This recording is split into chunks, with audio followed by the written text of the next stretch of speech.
Everybody, welcome to the Jim Masters Show, live entertainment lifestyle variety talk show series. Hope you guys are doing well. It's so cool to see all of you, and welcome to the show. We've got an extraordinary guest who's joining us from Hollywood. Yeah, Tinseltown.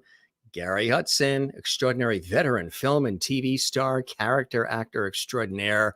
Gary has been in some of your favorite movies, favorite shows of all time. Yes, we're going to be running through a list: Criminal Minds and DIS. And I mean, you name it. Is Hunter. He's been in all of them and still is an incredible actor. What about Skatetown U.S.A? Remember that? That goes back as well. And On the Facts of Life. This is just a little teaser here for you. Desperate Housewives. He's an extraordinary actor. Of course, he was in Mama's Family as well. And there he is with Betty White. Yes, just some cool photos that we dug up here that we're going to share with you. Of course, Framed by My Sister. Of course, these are just a few of the many, many. And of course, back in '86, Thunder Run, that incredible movie as well. We've got Sea Beast. I mean, he's iconic. Air America, of course. These are just a few. Blue Eyes. He's a prolific film and television star. Mind Twister, Cheyenne, Martial Outlaw. He's been in all of these and hundreds more. My Husband's Double Life. He was on the soap operas in the 1980s, As the World Turns, and so much more. There he is, one of the iconic roles. Here's another cool shot too. He looks the same. He hasn't changed. The Perfect Boss. Look at this iconic shot. We're going to talk about this as well. And of course, look at this one, The Lover's Revenge. And here's another great one too from Martial Outlaw. Yeah. And of course, as I mentioned, Mama's Family. Yeah. There he is with Betty White. Really cool shot there as well. Matter of fact, before Betty, of course, passed, which she did, he told her that he was going to be on the Jim Masters Show. Gary told Betty White he was going to be appearing on the Jim Masters Show, and this was the look that she had. Oh my God, you're going to be on the Jim Masters Show. That's what happens when people come on the Jim Masters Show. Live entertainment lifestyle variety talk show series where we're bringing back the lost art of conversation in style. Gary is here. We're very excited. We welcome everybody who's watching from all around the world, watching us here on the Jim Masters Show. We thank you. We welcome you. Happy New Year, everybody. Continued. If you want to comment during the show, you can do it right now in our Lovity chat room. We've got the JMS Lovity chat room. That's available right now when the show is live, when the show is on. And if you subscribe to the YouTube channel, Jim Masters TV right now, or if you already have, we thank you. Hit the red subscribe button. You can chat amongst each other. We can see some of your comments as well during the airing of the shows of our entertainment lifestyle variety talk show series. We're bringing back the lost art of conversation. So thanks to those who have subscribed. If you're subscribing right now, do it. And don't forget to click the notification bell so you never miss any of our incredible episodes. Want to welcome Gary coming in from Los Angeles. In just a second, just tell you some of the incredible shows. Drop Dead Diva, Cold Case.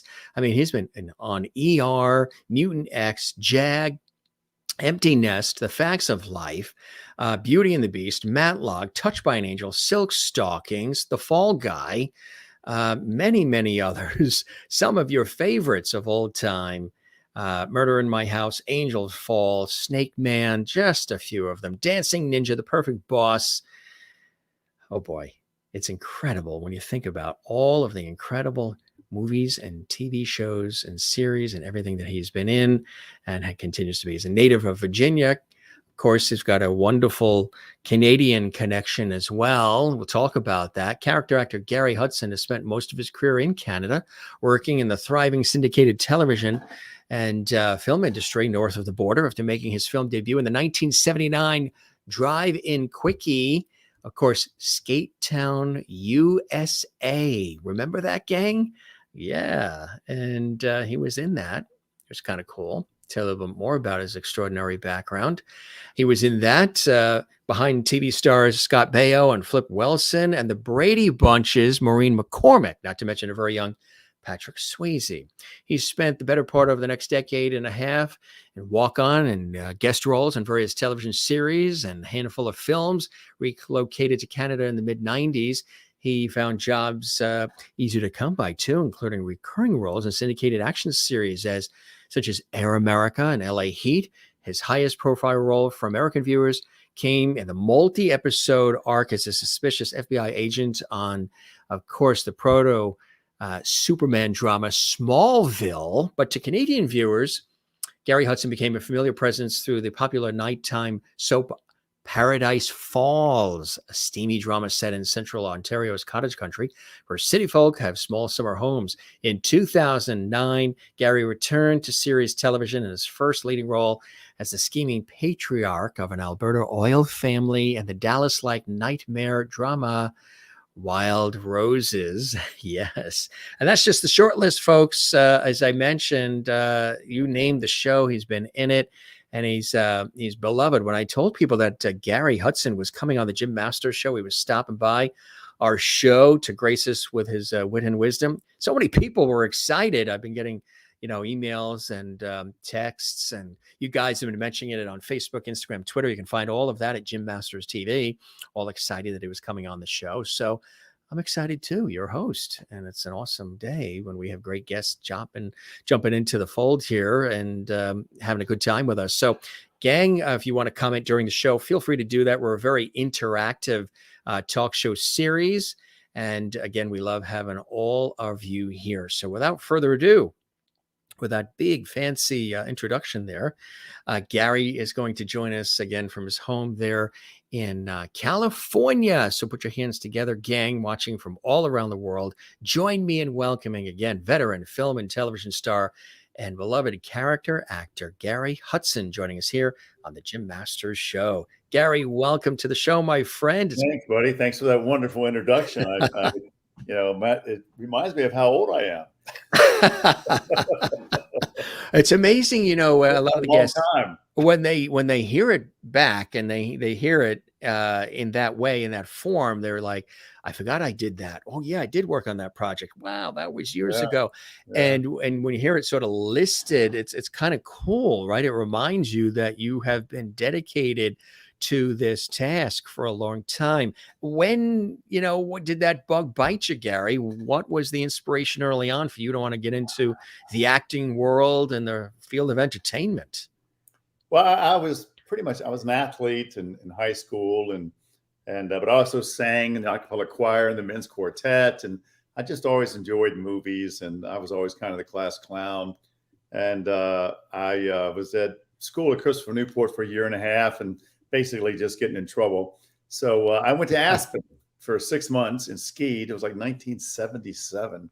And, a buddy of mine, a friend of my uncle's from San Francisco, had come out when I was a junior in high school and said, with your personality, you should go to LA and model and act. You'd be great. And it kind of just stayed in my mind. And I was in Aspen, and a good friend of mine, Max Morrow, was there. And he said, Gary, I'm going to go down to LA and start acting. He goes, you should come. And I went, all right, let's do it. And I got on a bus, didn't know a soul, came down to Los Angeles and basically started my career. It was, I was 20 years old.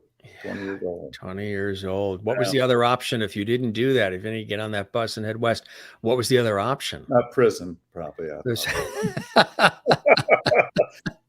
I would have been a salesman of some type. A salesman, something, of course. Yeah, I would have been a salesman. I'd probably gone back to Virginia and found my. But I knew I was when I left that I was destined to come to California. Was there other influences like within the family too that sort of inspired you? My dad was an aeronautical engineer at NASA, and my mom raised 4 kids, and nobody else but me in the entertainment field. Yeah. Wow. So when you, decided to head west, young man, what was there an opportunity waiting, or did you have to create those opportunities? You knew you wanted to do it, but did you have to create the world? Oh, I had to create the opportunity. I was, waiting tables, and I'd get fired after a few months. I'd get an audition and I just wouldn't show up for my shift. And, it was one of those. And but I got an agent. I got a modeling agency and a commercial agency pretty quickly, and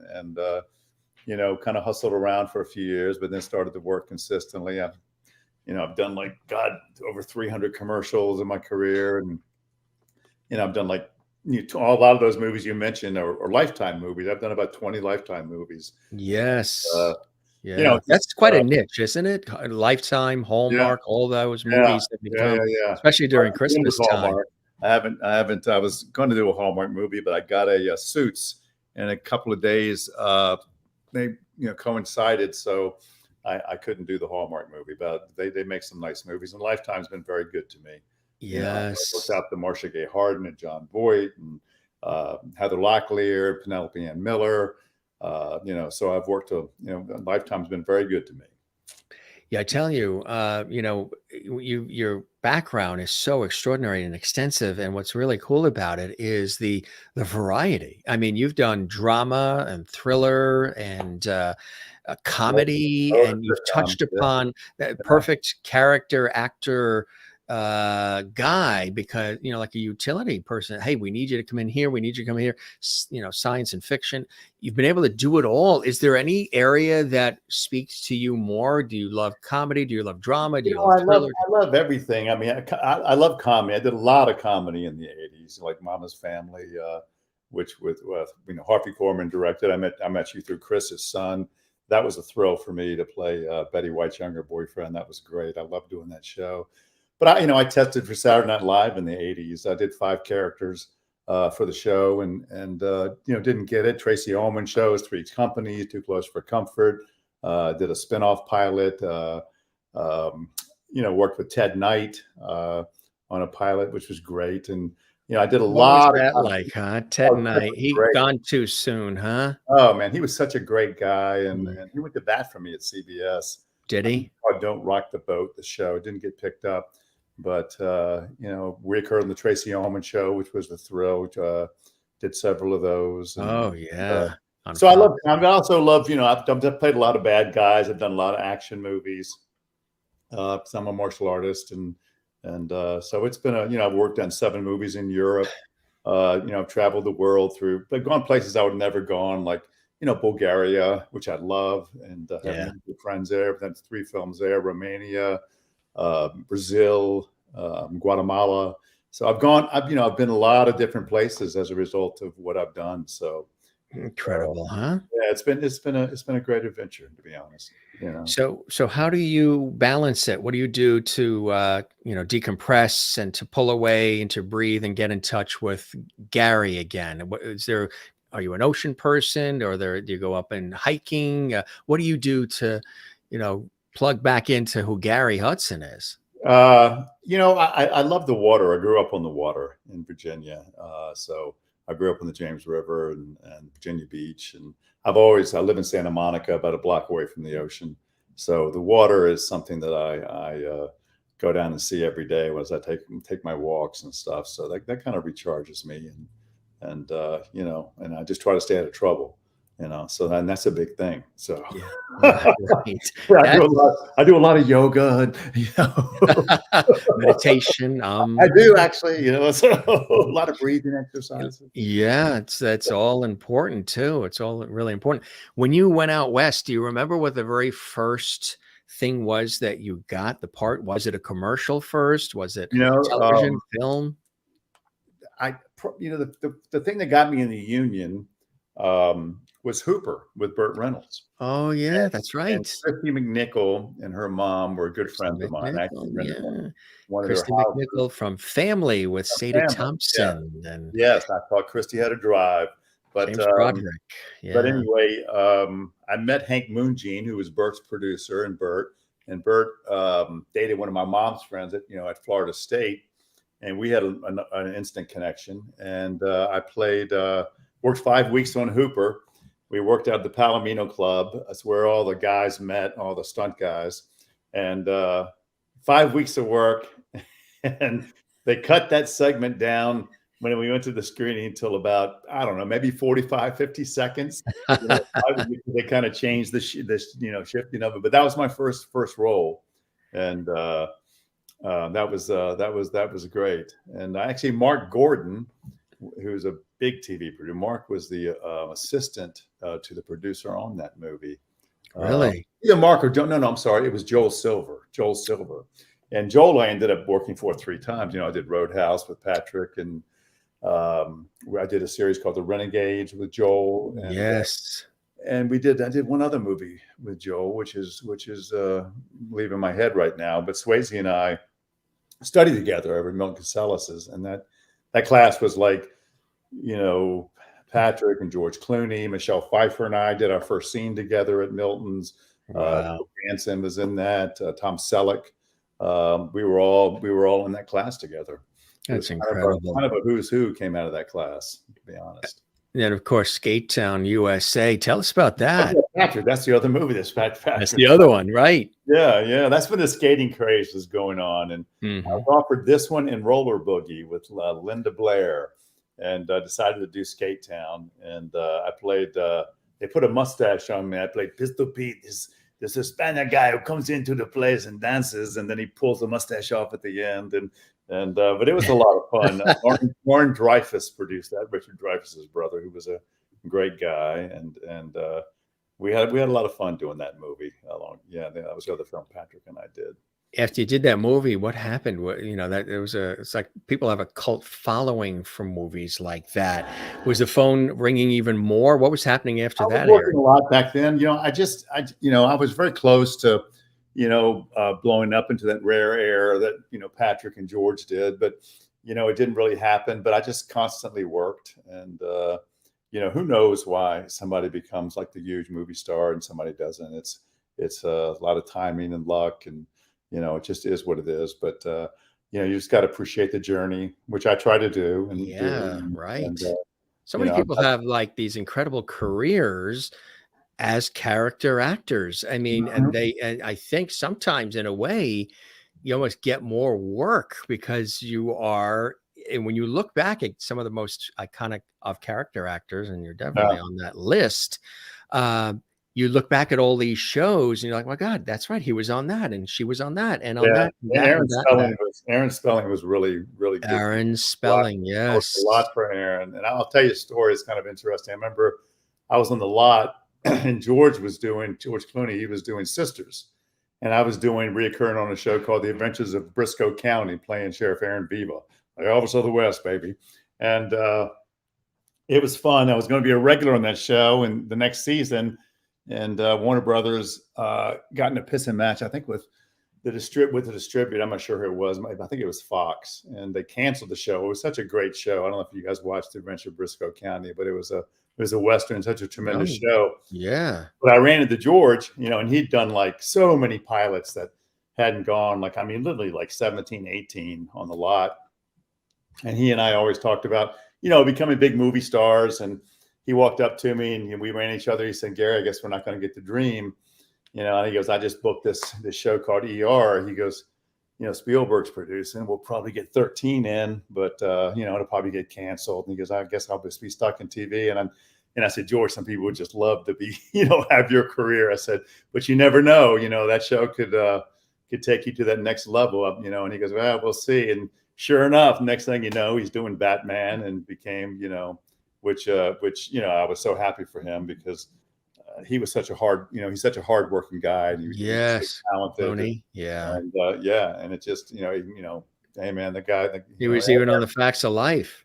Yeah. You He played the janitor. The guy, he played the janitor in the show. But, and you were on that too. Yeah. I played Blair's college yuppie boyfriend. Yeah. I actually had fun on that show. That was a lot of fun. Absolutely. Another too, Thunder Run in '86. Tell us about that. People remember that. You know what? That's a movie I did a long time ago. Yeah. I played if I remember right, I played a leader of a gang. I played a leader of a gang in that movie, and we shot it here in LA, and I had a lot of fun. I can't remember a lot about that movie, to be honest with you. Yeah, back in '86, right? Yeah, a long time. Only yesterday. Yeah, only yesterday. That went by in a New York minute. But of course, Wild Roses. Yeah, Wild Roses. I love that part. I could have played that part forever. And we shot that up in Calgary, and we did 13. It's on Amazon. You can watch it on Amazon. The 13. Yes. And it was a show that, literally the CBC, which one person kind of controls all the time. Yeah. And from what I understand, got in kind of a pissing match with the creator of our show. And they literally canceled us the day before the last day of the auction. We were supposed to get on the plane. And have you noticed there's a theme here? This the second one where there was executive pissing matches. Yeah. Sort of get in the way of the creativity. Yeah, but we got nominated at the Monte Carlo Film Festival. They flew me out I got nominated for Best Actor, and it was just it was a great show and a great group of actors. I really became good friends with a lot of people on that show. All the actors were wonderful. On that show, and it was a show that I was extremely disappointed when that show was canceled, because I could have played that character for the rest of my career and been totally happy. But yes, that show business, that's show business. But Paradise Falls too, the popular nighttime show. Yeah, that was Tell us we about shot that up in Skokas, which Yeah. is a wealthy area for people who have their they call them cabins, but they're like 10,000 square foot cabins. And we shot up there, and it was a racy soap opera is what it was. And I played this this aging action star with Carla Collins played my wife, who was a comedian and a wonderful actress, and had a really big name in Canada. Is doing well here also. But we were, my character was like, he was directing a movie up there, and he was, the mayor would come over and visit him, and he'd go, "Hey, I got some cocaine here. You want to," it's like, this show was wide open. Everything you could think of went on Paradise Falls, but it was a lot of fun. It was a lot of fun to play. I had a really good time on that show too. So many shows too. Going back, talking about that soap sort of theme. As the world turns, I mean, in the 80s, you had the soap opera bug. Yeah, Rick Ryan. I spent a year in New York doing that show, and then I did a little stint on General Hospital and Young and the Restless and Days of Our Lives. Was offered a couple of soaps, and again turned them down because I thought I was gonna be a big movie star, and so turned down a lot of things actually back in the 80s. Anything you turned down that you look back and like, gee, maybe that would have been good to take that role when you look back? I had a chance to, go into the host. I got offered PM Entertainment that Bob Seagren did, the Olympic pole vaulter, who's a friend of mine. Oh yeah, sure. Didn't want to pay any money. I got offered one of the first MTV hosts. We were talking about that. Yeah, didn't pay any money, and then Merv Griffin offered me to host a show. I actually did the pilot, and I just didn't want to do. What was the show? Do you remember what the pilot was? I don't remember, because it actually never went. Was it like a talk show or a game show? No, it was a game show. It was a game show. Wow. Yeah, and I remember we shot it up at his house, but I just I didn't want to go that route, and that and broadcasting, because I would have always enjoyed being a commentator, but I had the opportunity to go that route of hosting, and I didn't, and part of me wishes I had. When you look at Jack coming at me, it's but you know what, I've had, like I said, I've had fun, and you can't. This business is just so arbitrary, Isn't it? Just like, you just never know, and that's why my friends and I, who've been doing it for this long, who've always worked a lot, it's hard to leave. You know what I mean? It's not like a person who works a 9-to-5 job and they look forward. Okay, I've been in the company 30 years. I'm retiring. Show business is like retiring is not even a word in our dictionary. It's basically, we're going to do this as long as somebody wants to hire me. Right. I go somewhere else. They go, "Hey, Gary, you want to go?" Okay, I'm in. It's like, right. You become a seasoned veteran, right? Plus, it's so much. It's just fun. It's just fun. When you're, it's frustrating, but it's also fun. Being on a set is right at home. You know what I mean? The yin and the yang, exactly. Yeah. Same way in broadcasting and everything else. It's the yin and the yang. You were talking about. You were watching. We mentioned Dick Cavett, who I've always enjoyed, and Carson and Merv and Mike and Regis and Steve Allen, all the originals. And you were watching an episode of the Dick Cavett Show where Walter Yeah. Cronkite was the Yes. guest, huh? Pretty Yes. cool when you look back at some of those. Oh yeah, it was so interesting watching that. We were talking about the parallels of what's going on today, and they were talking about Watergate, and Cavett asked him a question, and he said, "What would have happened, if he would have gotten off? The president would have gotten off." And Cronkite said, "Well, that means that the White House would have been controlling the press, and we'd have been living in a dictatorship, basically." Yeah. And he was also talking about the parallels of how Republicans and Democrats can't sit around and talk. Everybody's attacking one another. Right. And he goes, people need to learn to listen and respect one another so we can govern respectfully. And I'm going, wow, the parallels in the 60s are the same that's going on now. That's happening now. Right. The dynamics was, with Nixon and the whole thing. And there was such a, society was at each other during that time. And yes, and I'm going, wow. I mean, you could put this on right now, and you'd be thinking we're talking about 2022. Yes, right. Yeah, and I love Cronkite. I thought Cronkite was such a, just incredible. That's the way it is. Yeah. Walter Cronkite.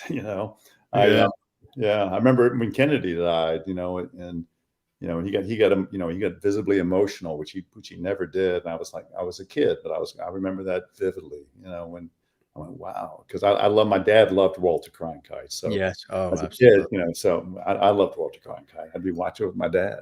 Yeah, so, speaking of family, we've got some of your family here. Brent, your favorite nephew, and Jenny. Florida says, "Hey, is that the Boca Raton contingent?" Yes. We were just talking about Florida that area. holidays. My talented nephew Brent. He's a great guy and does very well. I'm very, very fond of Brent. Well, now they are loveties here on the Jim Masters Show. Jenny's there, and Jenny says hi, his girlfriend. Yeah, it's cool. They're now part of the Jim Masters Show Lovety family. That's right. Awesome. Yeah. I was just there visiting them. Were you in Boca? My niece got married, and they asked me to marry him, which was such a great honor. So I went on that and did that online course to become a minister, and so I could legally marry my niece. And isn't that cool?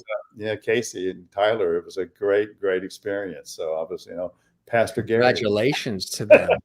See, another role. I tell you, it's just that's one of the best, what you just described. That's fantastic. Although being Betty White's sort of love interest on Mama's Family, Betty, that must have been something, huh?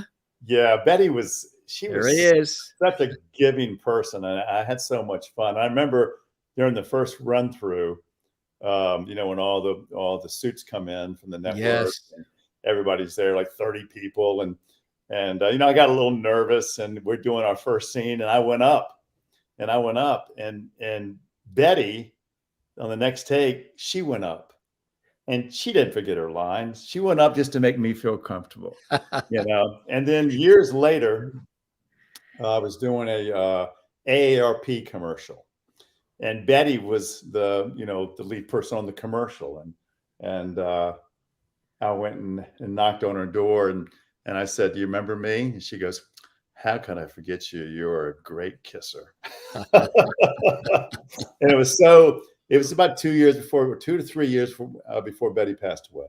But it was so good to see her and working with that group of people, working with Harvey, who was genius, and Vicki Lawrence. And working with them as a young actor it was a great experience for me. That was a week, and when I went in to read for that, I had the flu, and I had really 101 temperature. Did you? I didn't tell anybody, but I went in there sick as a dog and read for that. There's no way I was going to miss that audition, and I booked it. Wow. That's incredible. Talk about versatility. Texas Payback.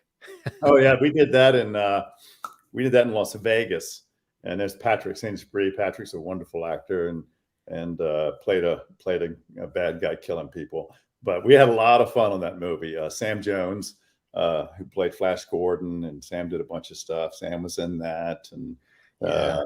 we had a great time on that show. Bo Hopkins was in that, and a lot of fun. A lot of fun. Look at this shot. Yeah, that was a Lifetime movie. I'm trying to think of which one that was. We did that in Toronto, actually. Did that You know, like you say, you've had an opportunity to be in so many different. Here's this one. She's Too Young. Yeah, that was a Life- Lifetime with Lifetime. Marcia Gay Harden. This was a wonderful movie. It was about teenage promiscuity, and they showed this movie in a lot of high schools across the country. It was about drug abuse, and we played the parents of a young girl who was getting in trouble, and Marcia was great. I loved Marcia. She's such a wonderful actress. Had a great time on that movie. We shot that in Canada also. Did you? Yeah. Mm-hmm. So somebody was asking, when you were in Canada, where did you live in Canada? Were you in Toronto? Well, I was based in Toronto, down by the beaches, which I've discovered because I had tennis courts down there, a club, and you love tennis, right? Yeah, I played tennis all my life, played in school, and so I lived there. But like when I was doing Smallville, I spent 6 months in Vancouver. We did Wild Roses up in Calgary, so I spent 6 months in Calgary doing the show. So, so I would go to Canada. I spent for 14 years. I spent like 7 to 8 months a year in Canada, and became a Canadian citizen. And I love Canada. I've been going to Canada. I was engaged to a girl that I met who we modeled together out here, Nina Blanchard, back in the early 80s. And she went with me to New York when I did the soap. So I started going to Canada when I met her. And then years later, when I was about 40, I became a citizen, and I went to Canada, and it was great. I spent 14 years there, and I love Canada. It's a wonderful, wonderful country, wonderful people. I can't, say enough good things about Canada. And you still go and still stay in touch. Now, COVID kind of put the 2 years when everything was closed down hopefully it's starting to open back up. But I've got an agent in Vancouver, agent in Toronto, agent in Atlanta, agent in LA. I got agents everywhere. He's got agents everywhere. That's funny. God. You mentioned, of course, we talked about Paradise Falls, which is really cool to be a part of that. Smallville, how did that come about for you? Oh, that was fun. Smallville, I auditioned for. Not anything even. My friend, a good friend of mine who's a trainer, Ramona Berganza. She works with Jessica Alba and the guy on Bull, Michael, who works on. She works all over the place. But she was training the executive producer on that show, and mentioned me to him. And I had auditioned for something else prior, and he remembered me, and they offered me this role to play the guy who brings down Lex Luthor. And so I did I think 5 episodes before they sent me off to La La Land somewhere. But I had a lot of fun on that show, and a lot of wonderful people on that show. It was a really good show, and I'm a big Superman fan, so it was fun to work on that. Yeah, when you get a chance to work on things that you're already a fan of, it's kind of the icing on the cake, isn't it? Yeah. Mm-hmm. That's cool. So we got a shot here too of some action happening. Oh yeah, that's when we were Chris Plummer, and when we were when I arrested him and took him in. He actually I turned against him. You did. Yeah, I was working Chris and Michael at the same time. I was a bad guy, bad FBI. Even like I said, just name the show, gang, whether it's America or Canada, and here he is. NCIS, and up to do an NCIS. Tell us about that. Yeah, I guest started on that right before. Did that show? Really good show too. Did that show right before it shut down. I think it was the last show they did before they shut down because of the pandemic. In a nutshell, it's called. As you can watch on demand, but it was a really good part. I actually played a detective from a small town in Virginia, and I remember when I went in there over at I think Warner Brothers to read, and you go in that room and there was like 12 people in there, and they asked me, I read, and it was a huge audition. I had one night with it. It was like 13 pages. And so I was reading it, and at the end, they go, "Where are you from?" And I went, "Virginia." And they went, "Oh, okay." Because the character, and I went, "I got a feeling I might get this." And sure enough, I did. So, and it was great. I had a lot of Mark Harmon's terrific. And, Mark, I think that was the last season Mark did. Um, before he called it a day, but everybody on that show You was saved them a fortune too. They didn't have to have you take time to learn the Virginian accent. yeah, there we go. Yeah. Which was do you still have family in the Virginia area? Oh yeah, my mom's there, and my mom's going to be 92 in May. Oh, That's God her life. bless her. What's her first name? Beverly.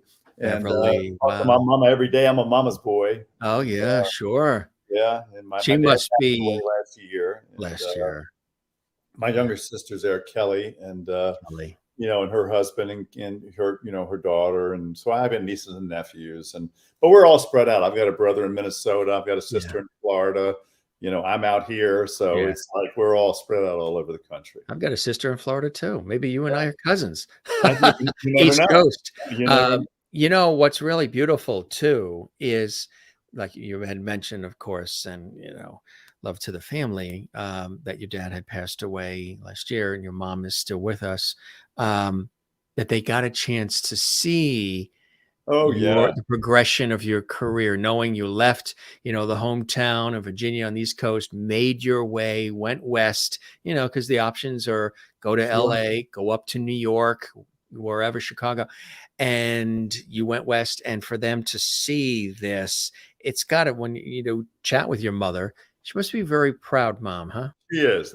My mom loves what I've done, and they've always been very, very supportive and very helpful to me. And we laugh because I was 19, and I was like 2 months shy of my 20th birthday when I left, and I remember driving. My mom was like just crying out in the street as I was going. Basically, "You don't even know how to make a bed. What are you doing? You can't go." I had the same thing happen when I went off to college, and that was one of the hardest drives, pulling away, and everybody's standing in the driveway, and mom and dad and all, and they're it's like the ending of a Lifetime movie. It's sort of, and they're getting smaller as I'm looking in the rearview mirror, and I'm like, what am I doing? I'm going to go live in a dorm room where we got to fend for food. I had it made at home.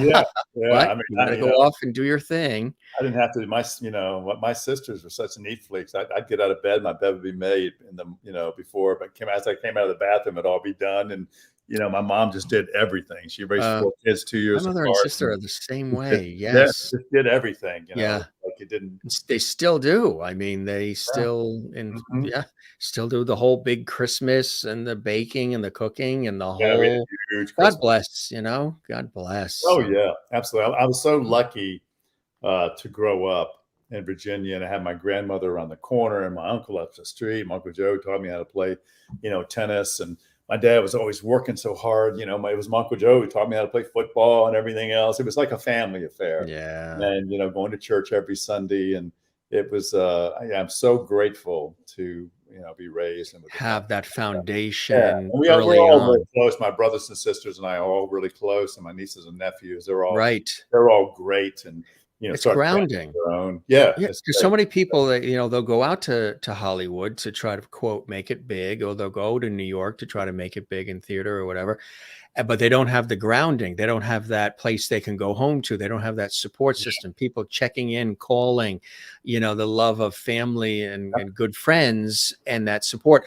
And sometimes they go off the rails because they don't have that. And to have that, or at least know that they are there rooting for you, and if anything ever happens. And my father has always said, at any age, if anything ever happens, the room is always here. My mother, same thing. The room is always here. And you have somebody to talk to. You have that base, and just being raised with faith, and it's incredibly important to me, especially as I got older, because you get subjected to so many things, and out here in Los Angeles and New York and wherever, and you can go off the rails pretty quickly unless if you're not a grounded person.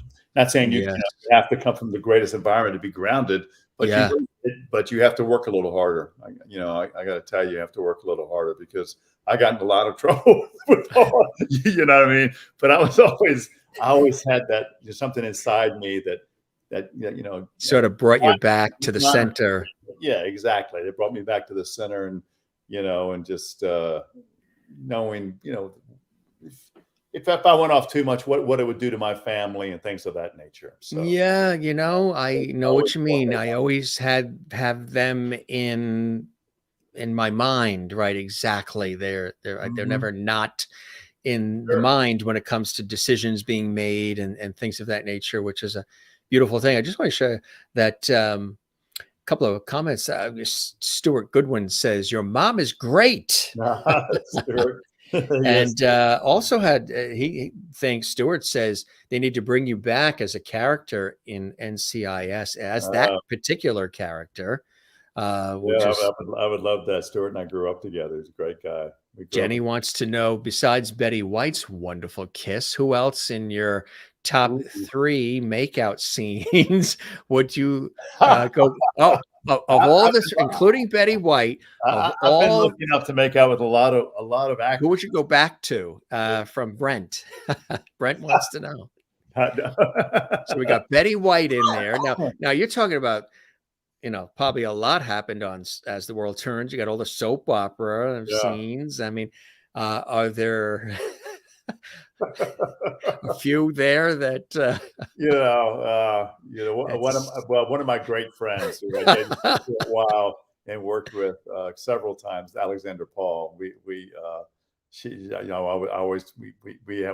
played boyfriend and girlfriend, husband and wife several times, and it was always a pleasure to spend time with Alexander. She's a great woman and a great actress. That's 2. Brent wants 3. I mean, it's like, there's so many. There's a lot. It's like picking your favorite child. I mean, it's kind of like very difficult to. They all had. I've had a lot of great leading ladies, that's been had a lot of fun. Heather Locklear and I worked together on Dynasty, and we used to do the health and tennis commercials, and then we did Angel Falls together. And Calgary also, and she was great to work with. And Kim Basinger, I got a little Kim Basinger. That was quite nice in Canada. I've been lucky enough to work with some lovely women, lovely actresses, and so that's been great. That's really, really cool. Here's another one here. Look at this. Yeah, Martial Outlaw. Yeah, with Jeff Wincott. We played brothers in that, and cops, and it was that was man. We did some fight scenes in that movie we did a fight scene. We did a fight scene in a place that probably would have taken on a big movie, the big budget. Yeah, it probably would have taken a month just to do the fight scene. And we did it. We did it in 2 days. Did you really see that movie, Martial Outlaw? I mean, that fight scene was intense, and it was. Did you have to get? Was there special training? How'd you get physically and mentally prepared for that? I did a lot of. I started out with from Hooper to Roadhouse. I've done a lot of my own stunts, and I almost went. Just became a stuntman. I was in a Stuntman's Association, and so I just always knew how to do it. And I boxed and took karate, and Jeff was a great martial artist. And so, you just learn, you basically, you learn, I learned a lot on Hooper and how to take a punch, how to throw a punch. And, it's just comes with doing it. So I've been working with great coordinators, which Bobby Bass and people I got to work with, and Charlie Pacerni, and, who I worked with, and, Matt Houston, Charlie directed me on, which was a lot of fun, So I played a lot of action roles, and my body's suffering for it now, but I had a lot of fun. That and tennis, right? How are the knees? How are the knees with several surgeries, but I'm still running around the tennis court and, holding my own. So did you, or do you have a favorite tennis player? One or two that we do. I was a big Jimmy Connors fan growing up, and Federer, of course, I love. But I was lucky enough. I played a lot of celebrity tennis tournaments and won a lot of them. You did? So I got to play with Stan Smith and Arthur Ashe, and a lot of great players. Because back then, for the longest time, they didn't do the golf tournaments. It was all tennis. And I remember, That's right. yeah, and I kept getting invited to these golf tournaments. I didn't play golf. I didn't, my dad played golf and my brother played golf, but I just wasn't a golfer. And I said, God, because the tennis events were going away, and I was doing a movie with David Naughton. Oh, yeah. Yeah. Yes. I'm a pepper. You're a pepper. Dr. Pepper commercials, remember? Dave's a great guy. But we were doing this movie called Wild Cactus, which is this crazy movie with Paul Gleason and about 5 playmates that we did out in the desert. And I was getting out of prison, and I must have killed 8 people in that movie. But then we stayed on the golf course, and they were inviting me to a golf event right after that. And I said, I got to turn it down. I don't play golf. And David goes, come on, man, let's go out and play. And, so he took me out. He was a great golfer and helped me. And I went, okay, and I just got the itch, and I just love golf. So I could do all these, I'm doing Fred Dreyer's event, The Hammer, out in Palm Springs next week. And I've got to go to a lot of great places. And I do a tournament in Hawaii every year with my buddy Thad Daber, and in Maui, which is a lot of fun. I've done that for like 10 years. Not too shabby. Yeah. I get to go a lot of fun places. I was in Greenville, South Carolina with my buddy Joe White at his tournament. And, it's like, I did one for Walmart, Sam Walton, Bentonville for 20 years, and the Phillips Classic. And, those are the fun perks of this business. So the blood, sweat, and tears. Yes, absolutely. Here's Air America was another too. Oh, yeah, with the Lorenzo Lamas, and yes, I recurred on that. I did about 5 episodes of that, and a lot of fun. Lorenzo is such a great guy. He's just a wonderful, wonderful man. Mm-hmm. And we shot that here, and had a lot of fun. Cool stuff. Do you stay in touch sometimes? People always ask, do you ever stay in touch with some of the past cohorts on the different shows and series and all? Oh, yeah. Friendships form. Some you do, some you develop that bond on the show, and then you never see him again, which is a shame. But we run into each other. In this business, it's smaller than people think, and you're at a party or event, you stay in touch with people. But there's a lot of guys. Chris McDonald and I are still really, really good friends, and Chris is has a wonderful career, and we stay in touch. And Wolf Larson, we stay in touch. We played Tarzan, and we did a show. I'm drawing a blank on the show that Wolf and I did. I recurred on that. He did that. Phone a friend. Yeah, phone a friend. I'm on a blank on the show, but we've worked together several times, and we played tennis together, and so there's a bunch of people that I stay in touch with, and a bunch, unfortunately, that I don't. So we've been focusing a lot on the acting side of film and television, but also producing and directing. Yeah, we're doing all that. We're doing the for the last 13 years. Johnny Unitas and I became friends at the Crosby. Which is another golf tournament I did for years. And Mary and I were in class together for years, his daughter. And so Johnny and I met, and Joe, his son, and I became great friends. And he wrote a script about his dad's life, which is a wonderful script.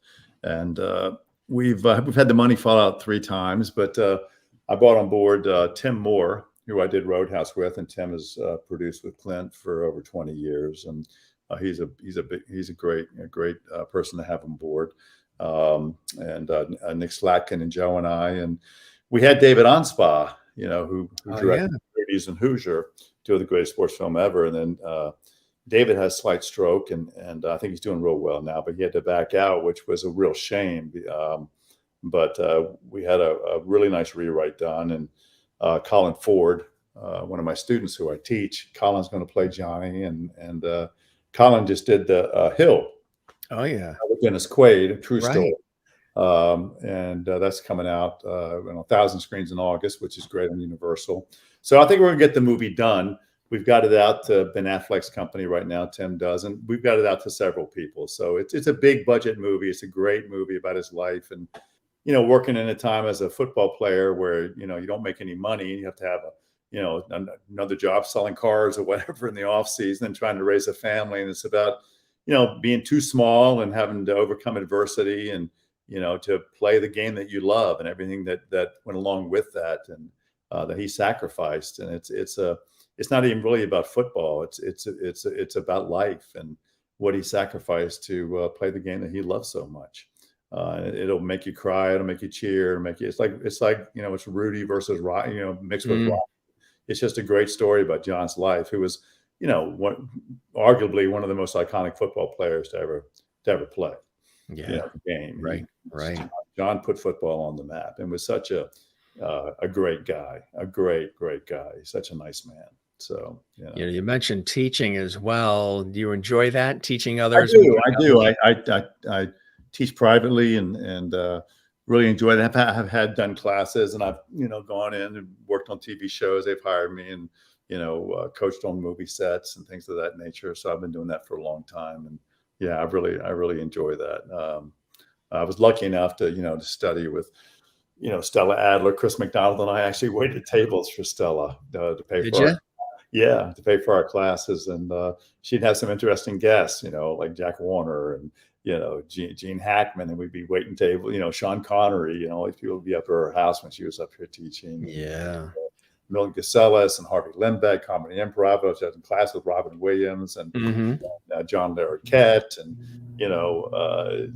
so I've got a big background. David Craig, who was a foremost teacher for singers who were going to do Broadway, because I auditioned for several Broadway plays, and I got hit in the throat playing basketball. My singing voice kind of was never the same, but that was one of my dreams to do Broadway, and I got flown out several times. One for the Elvis movie, for Grease, and certain things. But which Patrick played Zuko, and I went in for Zuko also after Travolta. So but it's been fun.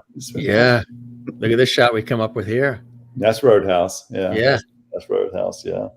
Yeah, and the Double Deuce. That was a fun movie to work on. We had such fun in that movie. And Patrick was we were buddies. Buddy is Patrick's nickname. His friends called him Buddy.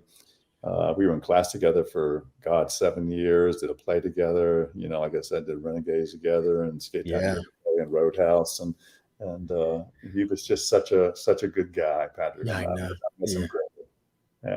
Yeah, absolutely. On so many different way too young.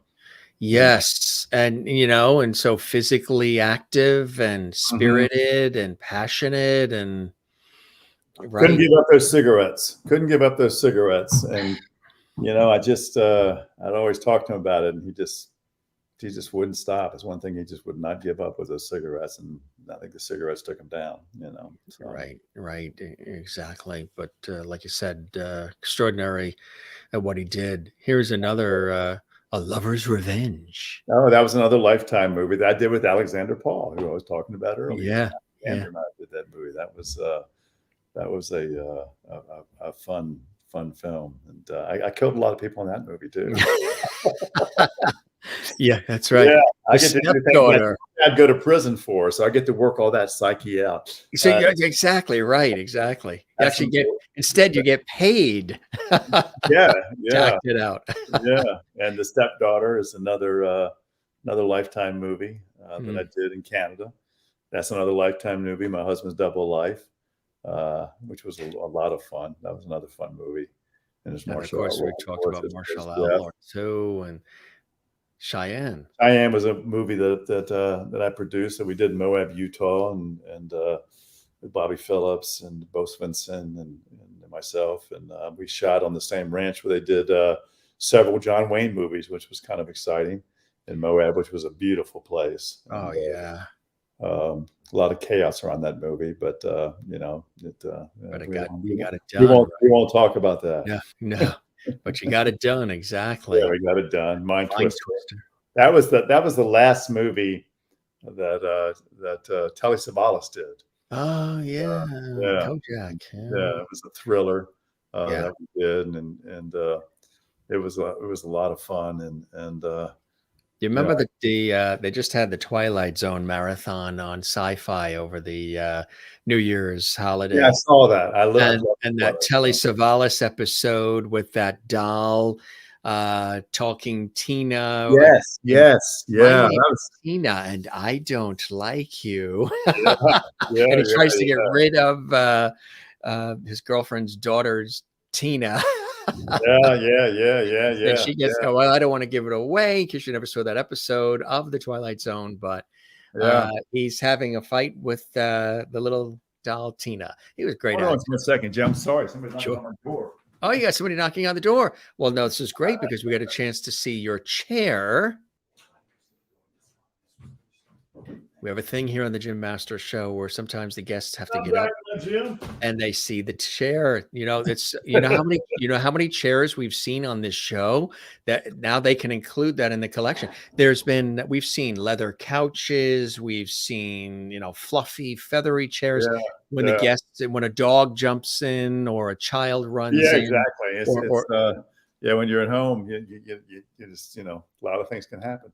exactly right. That's a nice. Is that a wood chair? I hope you got a pillow. Yeah, no, I'm sitting on a pillow actually. It's the cushion, but I sit in this chair a lot, so I put a pillow under my butt to That's it. keep it good. Sea Beast. There's another. Yeah, that was for HBO, and we did that in Vancouver. And that was a thriller, about a monster in the sea, of course. It Yeah. actually disembowels me.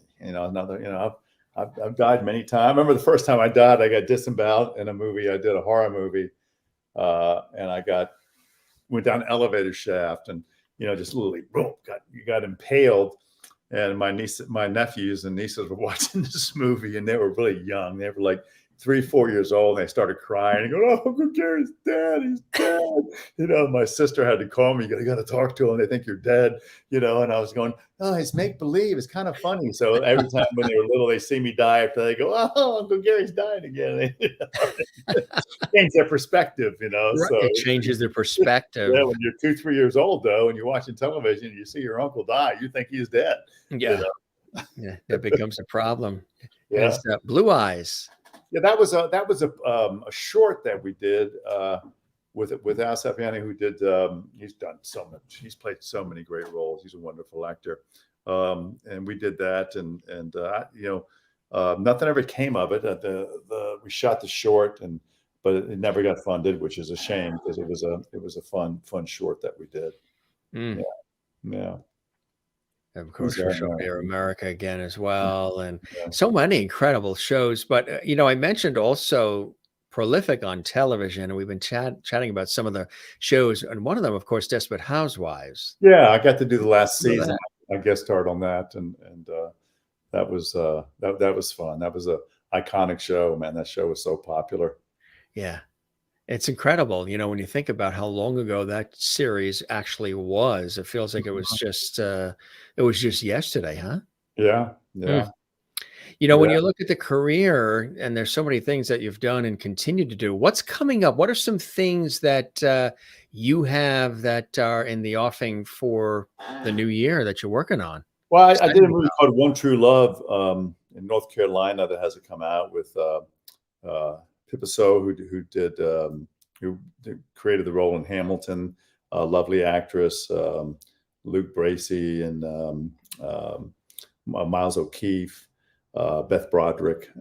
So we did that, and just working, just auditioning. It's just I'm not doing anything right now except working on the Unitas film, and that movie's coming out, and did a small movie in Virginia that they're going to screen in about a week called The Mardi Gras Man. That'll be coming out, and just waiting for that next job, and basically really hoping that that one of these we're going to get a director for Unitas, and we'll start doing that because we're very ready to go with that film. So.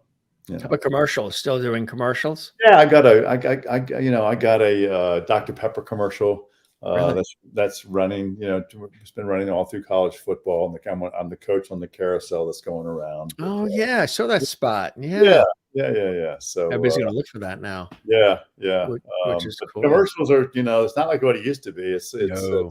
There used to be a delineation, and stars. They did commercials in Europe, but they didn't really do them here. But now you've got, stars are doing everything. Athletes are doing everything. It's just, I Right. don't blame them. Somebody, it's now it's acceptable, and somebody offers you millions of dollars. It's kind of hard to say no. Well, you So, see that, the game show hosts and other things, they're, Mhm. former football players or whatever they may be, coming from all different backgrounds. It's really interesting, Yeah, right? yeah, Yeah. yeah. Really. So business has changed a lot, and I can't control it. I just have to go along, and when I get auditions, and I do voiceovers and things of that nature. Good area. I just do everything, a little bit of everything, as we Have were you, talking about earlier. I'm a yeah, Renaissance man. I know how that is Yeah, exactly. as you The are. you When you prepare for a role or when you're immersed in a role that's very intense, in which really, you got to give 110% and it really takes a lot out of you. How do you, what's some methods you use to be able to sort of detach? A lot of people, sometimes they get very consumed with the role or they even become, that character. Well, sometimes Uh, you don't really detach until the movie's over. You have to, you kind of, when you get off the set, even though every movie I've ever done, I've known the entire movie before I ever start. But you're immersing yourself in a character and bringing that part of you out in that character. And so when you get home, you're working on your next day's work because you don't shoot in sequence, you shoot out of sequence. So you have to, brush up every night and go, okay, what's happened? What happened before the scene, what's going on. So I kind of stay in character, and everybody's different, but I kind of stay in character, on the projects that I've worked on. So you really don't, which I enjoy, you're right. which I enjoy. I mean, because sometimes I play some dark characters, and Have you ever had material where it is so dark it's almost tough to do it? I mean, you're a professional, you're going to do it, but where it really uh it touched you in a certain way, it yeah, I really. mean, I've had parts where I've had to do things like uh, with women where I've had to kill a woman or be brutal or say certain things, and it's like it's bothered me, and I've always made sure when I played those kind of characters, I'm always very conscientious of the person I'm working with and making sure they're okay. But it's all it's like it's usually you also have fun. We know it's not real, so you get to go into those places, and it's also enjoyable. And I've never had an incident where I've had a couple incidents where it's hit the other person, it hit me so hard. What you've done has become so real that it shakes you, and Yeah. you gotta console that person and make sure they're okay, or console me, make sure I'm okay. Yeah, Those right. things happen, man. Those things happen because it's a visceral experience if you're being truthful and Mhm. not just dialing it in. And that's what draws the audience is the truth, not acting. You know. What are some of those blessings and joys in your life that keep you motivated and passionate about it all and moving forward? You've done it for a long time, Gary. What are those things in your life that sort of keep you centered and keep you excited about it all? Um, well, it doesn't take much to keep me excited about acting because I love doing it. And when you love something, doing something, it's when you're not doing it, you need help being centered. But my teaching helps because I really enjoy that, and I enjoy just playing tennis, playing golf, hanging out with my friends. I'm always staying active, and so that helps. But you when you get involved in this business, and I talk to a lot of my younger students who who've done very well, but they get frustrated because there's a lot of downtime. But you have to look at it as I say you have to keep studying, you have to keep working on things, you have to keep working on yourself. You can't just go to the beach every day and goof off with your friends. I mean, if I got that lesson when I was very young from my friend Skip Ferris, who's no longer with us. But he said, don't go out there and just goof off. He goes, look at it as a profession. Like if you're a doctor, if you're a lawyer, any profession you do, you're working 9 to 5. You're busting your hump. People that are successful bust their hump. So Yeah. if you want to be an actor, you do the same. Take it seriously. Take class, study. I mean, I took dance class 5 days a week. I was in acting class 3 nights a week and then I was waiting tables the other 4 nights a week. I never stopped. And I continued to study, throughout my career. I'll still go jump into a class or, do a scene I still work out with my friend Sal and teaching's a workout. So you have to stay sharp. You can't be a dilettante and just go, oh, I'm an actor, but, and go out and, party every night. And, you have to be dedicated if you're going to be good. And the people that are good and have made it are all dedicated people. They're very dedicated. Right, exactly. Key to it all, as we talk about, is all of these areas, these industries, or just about anything in life is, if you want to be successful and make a positive difference, it takes time and tenacity, patience, and you got to work hard and, express kindness and empathy and want to work with people and learn a little bit about what everybody else is doing and respect and appreciate all and help lift people. You become people. a family on the set. You become a family. You really do. Right. Sometimes it can get you get the wrong person in there, which hasn't happened a lot for me, but a few times it has. You've gotten somebody who's creates problems, and it's been a couple of us actors that have straightened that out and stopped it. But you can get an unruly actor. It can make the show or the movie or whatever you're working in tough. It can be tough, but that's rarely happened, to be honest with you. It's most all of my experiences in working with people have been great, just great. I've been lucky in that respect. That was a phenomenal Freudian slip, because in order for you to be honest with me, you got to be honest with you first. That's right. That's right. That's right. That was meant to be said. Kind of like when I said light, love, and levity and came up with levity. I mean, some things just come out of your mouth. Brent is asking about, I guess, crazy moments on set, embarrassing moments or things that are crazy. Sometimes anything can happen. I've been on live sets, television, radio, and everything where stuff goes crazy. Any moments that stand out for you? Family was one of them. I'll never forget that. But I've had a lot of things that happen, things falling, and you keep going. But I remember in that scene where Betty and I are out at the restaurant on a romantic dinner, and Vicki Lawrence and Ken Berry and the whole family show up at the same restaurant, and they just pull up the table and come over and they start abusing her about dating such a young man. And there's a candle there, and I've got a menu, and I get upset, and I'm saying, Betty, are you gonna sit here and listen to this, or I'm leaving? And as I'm doing that, the menu catches fire.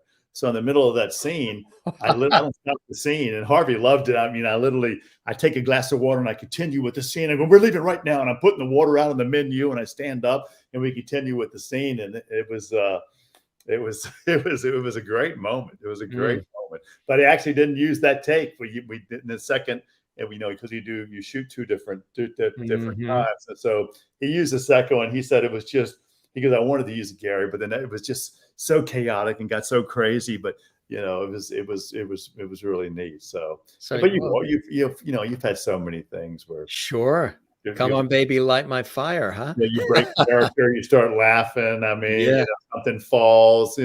People go up on their line. I mean, it's always something happens in movies. There's during the Western, I remember the stunt guy came off the horse, and he was holding the release in his hand his teeth rather than in his hand, which we told him to do. And he hit that water, and he lost, and the horse just drug him. And we had to stop that horse. It drug him about 200 yards. He broke several ribs. You got to be very careful on the set, especially doing stunts. And I've done a lot of my own stunts, and you've got to really, really be careful. What would be a stunt that you think probably in reflection there was risk? I mean, all of them have risk involved, but one that really stood out for you as where you really had to, everything was on the line to pull that off? Well, I went up in the Colorado River about 35 feet off a bridge, and I've done high falls.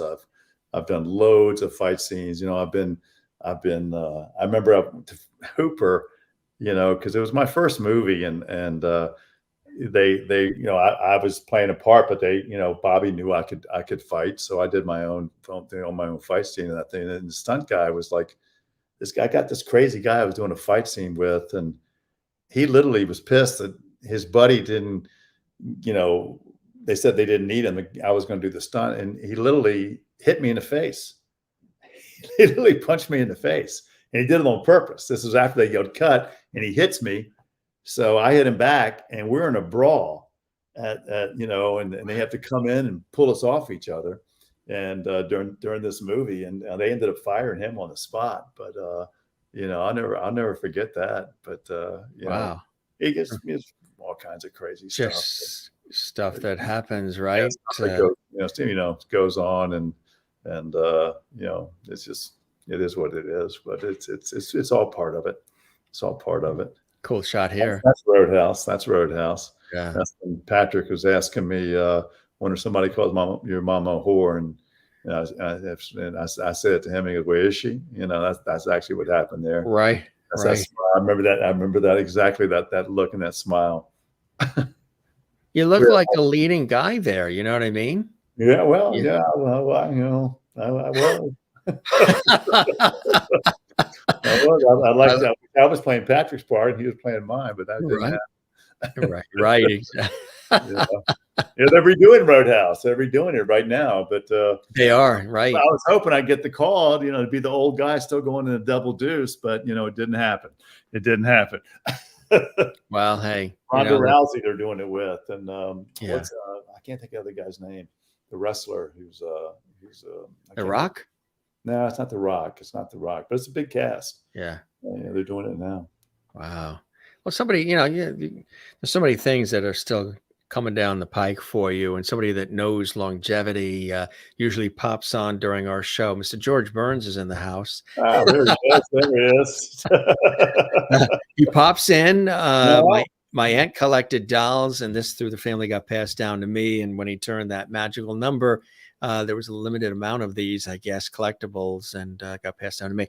He's loved this conversation. I don't know if you ever been on set with him or had any. I never got to. I met a lot of people. I never got to meet George Burns, but I met Jimmy Stewart. I had lunch at Rock Hudson's house with his neighbor. I went to Alice's restaurant, and a friend of mine, because I was a dancer, and a friend of mine, someone should meet somebody. I was like 27 years old, and it's Fred Astaire.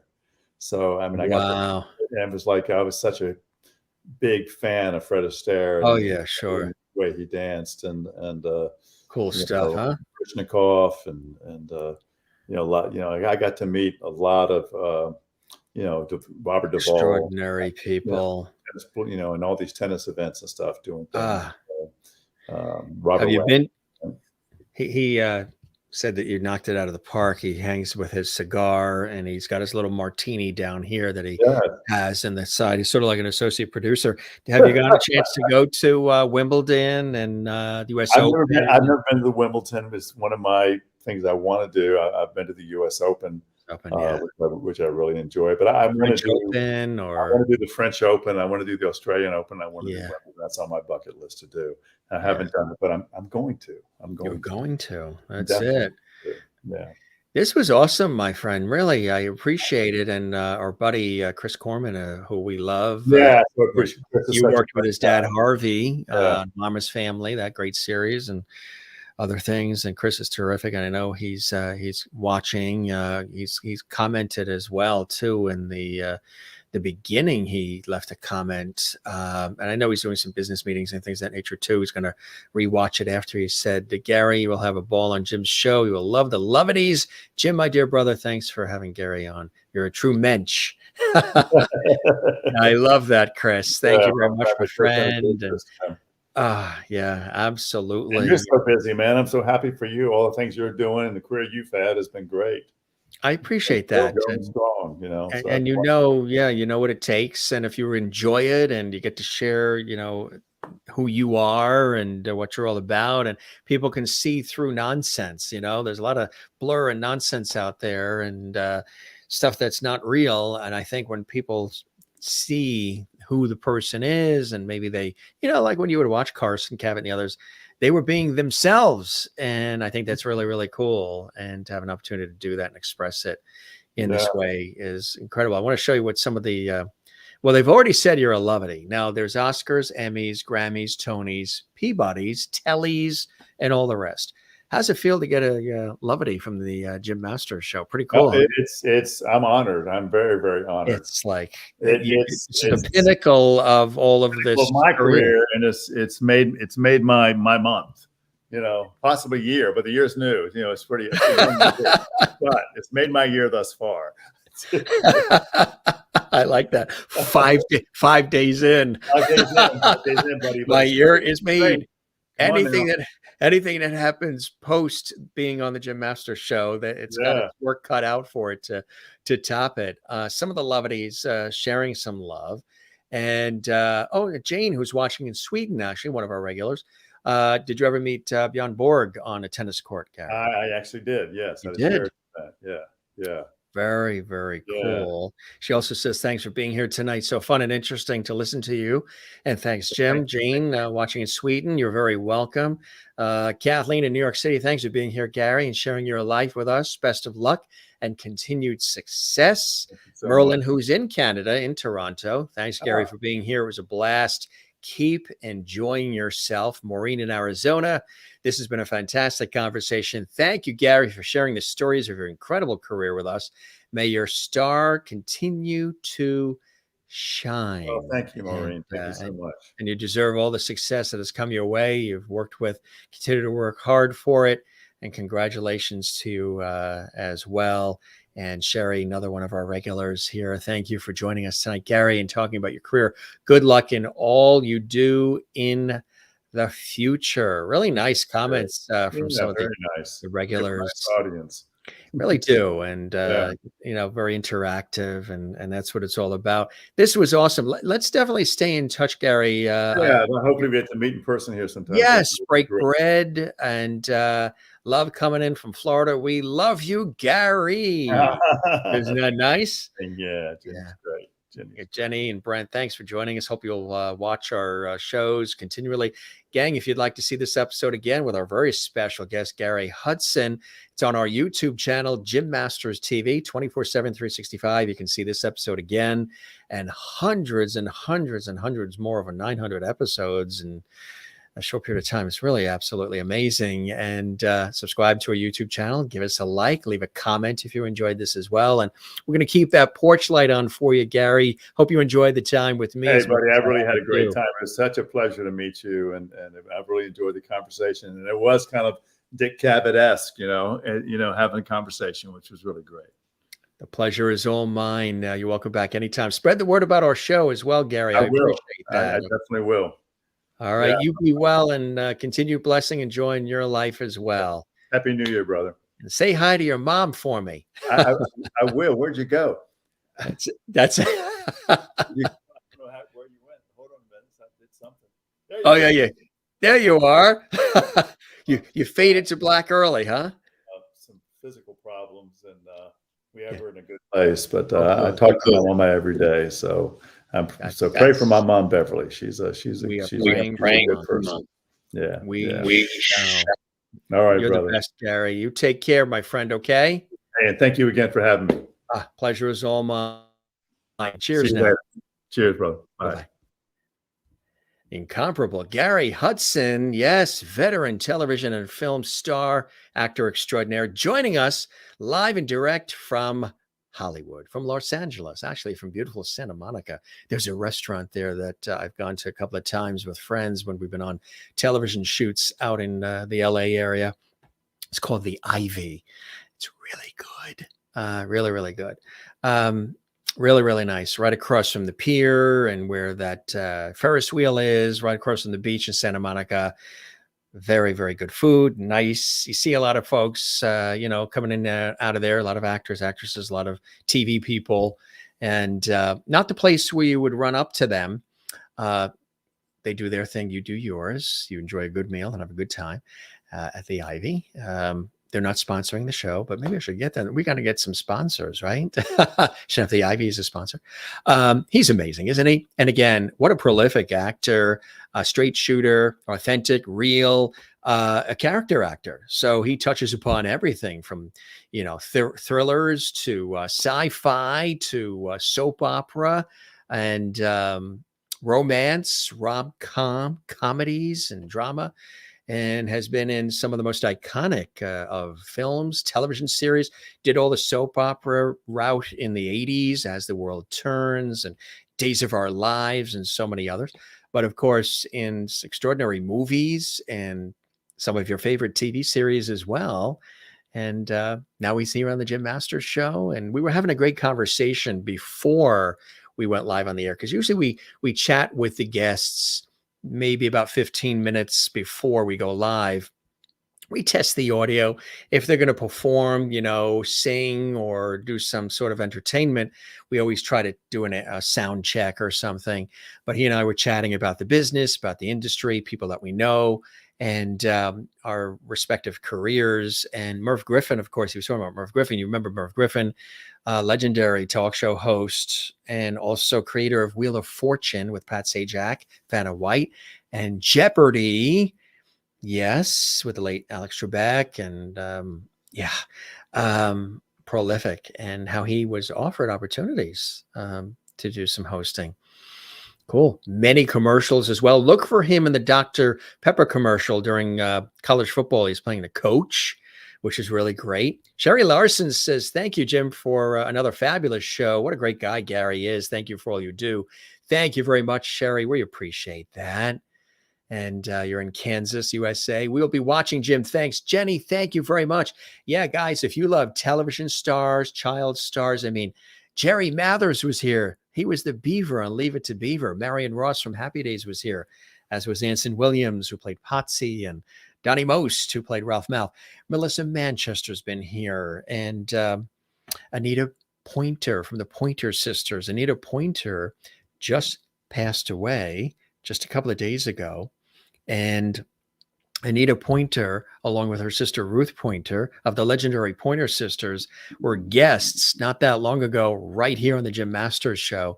If you missed that iconic, funny, hilarious, beautiful, and inspiring episode of the Jim Masters Show when Anita Pointer and Ruth Pointer were my special guests, and again, love and prayers to the Pointer Sisters and the Pointer family with the passing of Anita Pointer just days ago at the young age of 74 of cancer. If you'd like to see that episode again, it's on our YouTube channel, Jim Masters TV. And it was really a lot of fun, and one of my go down in my career. I've interviewed probably, well, I don't call these interviews, I call them conversations, well over 6,000 people in my professional work on television and on radio, adding in this series as well. But, in my heavy duty professional work, and everybody from Judy Collins to Aaron Neville to, Julia Child and Jacques Pepin and so many other fabulous people. But that was great. That was so terrific to have Anita and Ruth Pointer on the Jim Masters Show, gracing us with their presence. And actually, before we go, I just learned of, unfortunately, we haven't really made this publicly known, but if you remember, for the lovedies that watch our show, we did a terrific weekend of specials live from London, England.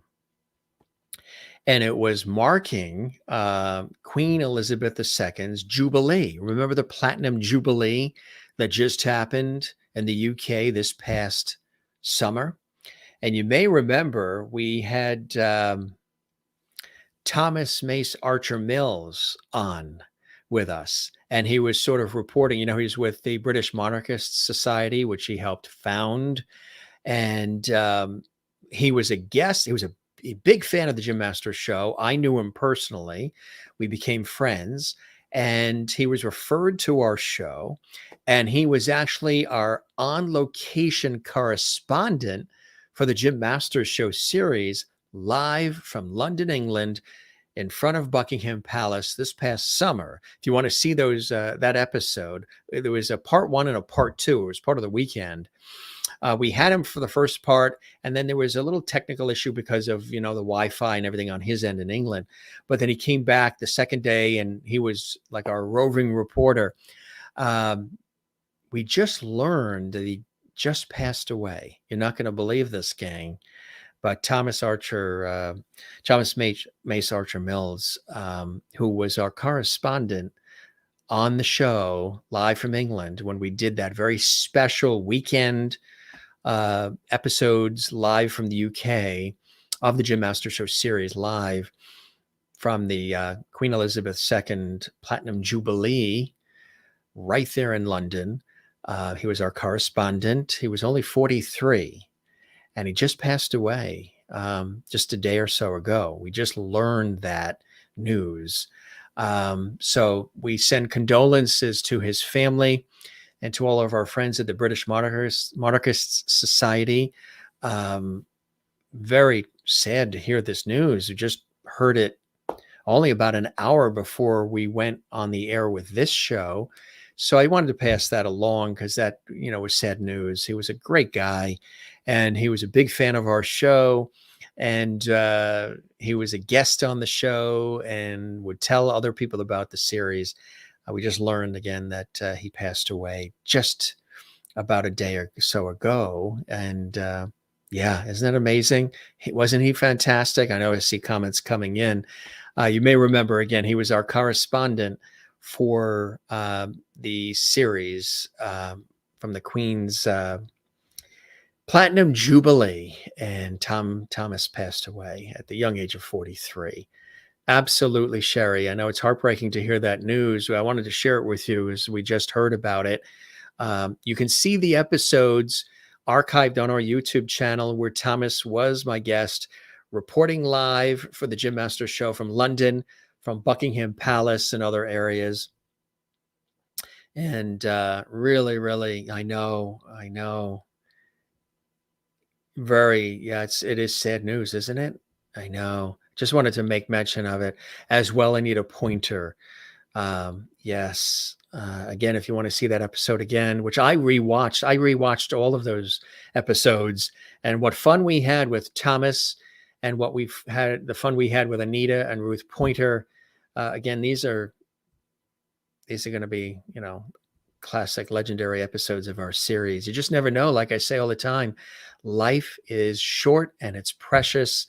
You got to share, kindness and empathy and love. And I don't want to sound Pollyanna, but what the heck, Pollyanna is better than the alternative. Life is short, guys and gals, and you just never know. So sending levity to the Pointer Sisters family, and also, of course, Thomas's family, and to the British Monarchist Society and all our friends there. Anne in Southern California says, thank you for another amazing conversation. Thank you, Anne, very much. And of course, you guys can always do super chat, super emoji, super stickers if you want to support the show while the shows are on. And there's also super thanks, a little heart icon. That is on all the episodes on our YouTube channel. And gang, if you hit that, click that, you can support our series as well. You're welcome, Kathleen. And thanks for all of these great comments. Need to watch those conversations with Thomas. That's the Platinum Jubilee, the Queen Elizabeth II Platinum Jubilee episodes we did in the summertime with Thomas as our special JMS correspondent live from London. I know, Jane, isn't that? Yeah. He became a friend. I think Facebooked him or something. And yeah, he passed away, Jane. It's awful. Kathleen says you need to tell people how much they mean to you now, because you never know. Exactly. I agree 100%. Kathleen Walker in New York City. You do need to do that. We talk about it all the time. We've got the best viewers in the world right here on the Jim Masters Show. And what we do is quite special. It's unique. We have a good time, a lot of laughs, great entertainment, poignant moments, and we're interactive with all of you. Stuart, thanks for joining us as well. Thanks for joining us now as a member of the JMS Lovity family. Good having you here, Stuart Goodwin. And Jenny and Brent, good having you here as well. Terry Ann, thank you very much. Terry Ann, 58 Mapes. It's nice to see you here. I know you're a big fan of our series as well, and we love having you here and everybody that's watching from literally all around the world. Terry Ann says, I love all the Lovities and you, Jim. God bless. Love and appreciate you all. We love you back. We love you back. You know, around here, we don't say goodbye. We say, see you later. Ciao, cheers, slancha, hasta la vista, cheerio, Abida Zane, buenos noches, shalom, and moi loop, and take care and be well. This is your host and executive producer of the Jim Masters Show Live series. Again, if you want to see the Pointer Sisters episode, check that out. If you want to see the Queen Elizabeth II Platinum Jubilee episodes, where Thomas was our special correspondent, you can see those on our YouTube channel and hundreds more. Now, we do hope that you'll give this episode a thumbs up like, you'll leave a comment on our YouTube channel, and do, if you haven't, subscribe to the YouTube channel. That helps us out big time. Really, really does. We're continuing to grow. We've been welcoming so many new viewers and subscribers. It doesn't cost anything when you subscribe. We welcome all the new subscribers. We welcome everybody who has been watching, supporting, raving about, sharing, and celebrating what we're doing here on the Jim Masters Show Live Entertainment Lifestyle Variety Talk Show Series. Don't forget to hit that button there on the YouTube channel. Sometimes the button's red, sometimes it's black, whatever color it is. Hit subscribe, doesn't cost anything. You will be a part of the JMS Lovity family. Gang, we thank Gary Hudson, iconic film and television star, character actor extraordinaire, for stopping by Lovity Hall, the Jim Masters Show series. We really appreciate him being here. I want to let you know, tomorrow we've got another fantastic guest joining us, Leslie Wolf, stand-up comedian extraordinaire, wonderful casting director. She's a hoot and a holler. She is joining us here for a fabulous conversation and lots more, lots of surprises with iconic Leslie Wolf joining us tomorrow. I want to let you know, coming up next week, Sam Lowe is going to be here. Country music, singer, songwriter, rising star, and so much more. He's joining us next week here on the Jim Masters Show. And if you missed any episodes of the Jim Masters Show series, they're all on our YouTube channel, which is Jim Masters TV. Hundreds of episodes are there for your viewing pleasure. Thanks for joining us, gang. I have not eaten dinner yet. Back to that. Haven't eaten dinner, but we're going to have some dinner, and can't wait. My stomach has been rumbling for hours. It's been a busy, busy day. We're headed to California for a multi-day television project coming up. We're leaving on Saturday, and we're going to Northern California for a really cool project, and that's going to be great. That's the professional hat there in TV. Sending so much love and super tight lovely hugs to each and every one of you. From Maureen in Arizona. Thank you, Maureen. And hey, the post office contacted us and said we've got a big package that arrived during the holidays from Arizona. And then we've got another package waiting for us from New York City. So, so as I say, from Arizona and from New York City, we're going to get those and open those up, and can't wait. So thanks in advance. And thanks to everybody who sent gifts and cards, all the Christmas cards and the lovely letters. And you guys were fantastic. We really appreciate that. Touches my heart. And we've opened them all. They've all been out on display. We thank you for taking the time to send the beautiful holiday cards and writing those beautiful messages, sending these gifts. And you don't have to do that, but I really appreciate it. And thank you so very much. And you guys are lovities, that's for sure. You are lovities. And everything that you do, we acknowledge. It's duly noted and very deeply appreciated. And for those of you who've been supporting our series with the super thanks on our YouTube channel, as well as super chat, super emoji, super stickers during the shows as well in chat, we thank you. And the other ways that you're supporting. We're probably going to create a Patreon page. I've been told that for 2.5 years that we should have one to help support the series. So we're working on that as well. Some people, they come right out of the gate with all that. We didn't want to do that right away. We wanted to build the show and build our audience and bring in our fabulous guests, and then offer some opportunities to share in what we've been doing here for a long time now. And it's really fantastic. Terry Ann 58 Mape says, Maureen and Jim, thank you. You're very welcome. And Kathleen, you as well. Sherry Larson, thank you very much. Maureen says, you're simply the best. Makes me think of Tina Turner. I appreciate that. I really appreciate that very much. And really kind of you to say that, Maureen. You guys are all the best as well. And Kathleen agrees with Maureen. Tier 1 in the Levity Squad. Absolutely. Gang, we love you all. This is your host, Jim Masters. Again, we don't say goodbye. We say see you later and all the other things I said already. And again, you can find me on all social media at Jim Masters TV. Yeah, we're on Twitter, Instagram, and Facebook at Jim Masters TV.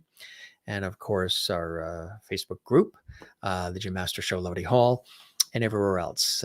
We love you guys. Thanks for being with us. Hope you enjoyed yourselves. We've got more great shows coming up. We're just kicking things off with the new year of 2023, working hard behind the scenes. And again, don't forget to binge watch hundreds of other episodes if you missed anything. I've been going back, if I get a free moment, I'll go back and watch an episode like the Pointer Sisters and others. And it's really cool, to see all the engagement and all the cool things that have happened on our series with all of you right here for the ride on the Levity train, which I think is really, really cool. That's what it's all about. All right, gang, that's a wrap for this episode. If you're watching live, we'll be back tomorrow with another great episode. If you're watching this in the archives later, stay right here. Another great episode comes up on our YouTube channel, Jim Masters TV. Comments are still coming in here. I can see that from the Levity Squad. If you just joined us for the first time, welcome to the Jim Masters Show live talk show series. This is what we do. Thank you very much. Yeah, we kept the set up, at least for the week. It's been very busy, and we've been with family and friends and enjoying spectacular moments, making memories. Hope your holidays have been wonderful as well. And we wanted to sort of extend that little holiday spirit a little bit more there. The poinsettias and the snowman and gifts and the big tree and the lights. And we wanted to just, keep you in that mood a little bit more. The world can certainly use a little bit more of that. Add a little color into your life. So thanks, Terry and 58. Glad you enjoy what you're seeing here and the Christmas tree. All right, we're going to scoot off. Dinner time at 8:45 at night Eastern here at Levity Hall. We love you all. Thanks for being with us. Jim Masters here. Thank you for your time this time. Till next time, spread the word about our show. Yes, take a bullhorn, go on top of the highest mountain range near you, or stand on top of your car hood, whatever it takes. Tell them I love the Jim Masters Show and I'm a Levity, and invite your friends and family and colleagues and associates and everyone you know to join us. Tell them about the Jim Masters Show. Don't keep it a secret. Spread the word. Tell everybody about our series. Let them know we're here, and we'll continue to grow the Levity family on JMS. All right, gang. Again, we send our condolences to the Pointer Sisters and the Pointer family, and of course our friends at the British Monarchist Society and the family of Thomas Mace Archer Mills, who was our correspondent in London, England, for the Queen Elizabeth II Platinum Jubilee celebration. Go back and watch those episodes. May bring a tear to your eye knowing that we've lost those wonderful people, but also, boy, were we lucky to be graced by their presence. Robin Griggs Wiley, the incomparable soap opera actress. You may remember she passed away just a few months ago, early age in her 40s. She was on Another World and a lot of other iconic soap operas and more. Number of people have been checking that episode out. You can enjoy that episode and, in her memory and so many others. All right. We love you all. Keep smiling. We don't say goodbye. We say see you later and all the rest. Take care. Love one another. Take care of one another. And, of course, take care of yourself. That way there you'll have the oxygen and the energy to take care of others. All right, gang, thanks for hanging with us. It's always great hanging with you in Levity Hall and Jim Masters Show. We'll see you again soon, okay? We'll be back with more great episodes. We'll be back tomorrow with Leslie Wolf. It's going to be a lot of fun. Hope you're here. See you again soon. Cheers.